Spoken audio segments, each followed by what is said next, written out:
Subscribe to our channel by clicking the subscribe button. Click the bell button and enjoy the latest uploads from our channel.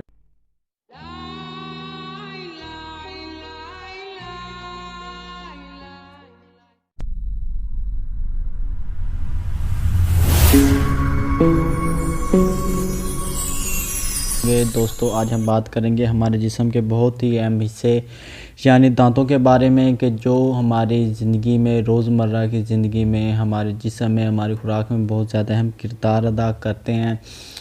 तो दोस्तों, जब हम खाना खाने के बाद दांत साफ़ नहीं करते तो खाने के अज्जा दांतों में रह जाते हैं, जिसकी वजह से दांतों को कीड़ा लगना शुरू हो जाता है और वो सड़ जाते हैं। इसके अलावा माहिरीन का कहना है कि दांतों में कीड़ा लगने का सबब हमारी रोज़मर्रा की खुराक भी है।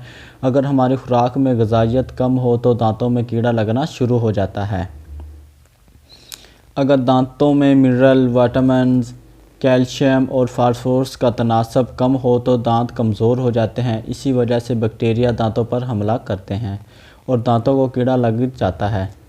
दांतों में कीड़ों से निजात के लिए नारियल का तेल, गोश्त और मछली का गोश्त बहुत मुफीद साबित होता है। दांतों में कीड़े से निजात के लिए चमेली के कुछ पत्ते लेकर पानी में उबाल लें। सुबह नहार में इस नीम गर्म पानी से गरारे करें।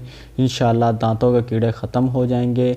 अगर मसूड़ों और दांतों में दर्द हो तो इस पानी में सिरका और नमक मिलाकर भी कुलियाँ करें या गरारे करें से जो आप ये कुलियाँ और गरारे करेंगे, इनसे भी दांत का दर्द इंशाअल्लाह फ़ौरी ठीक हो जाएगा। तो दोस्तों, ये थी हमारी छोटी सी वीडियो दांतों के मुतालिक।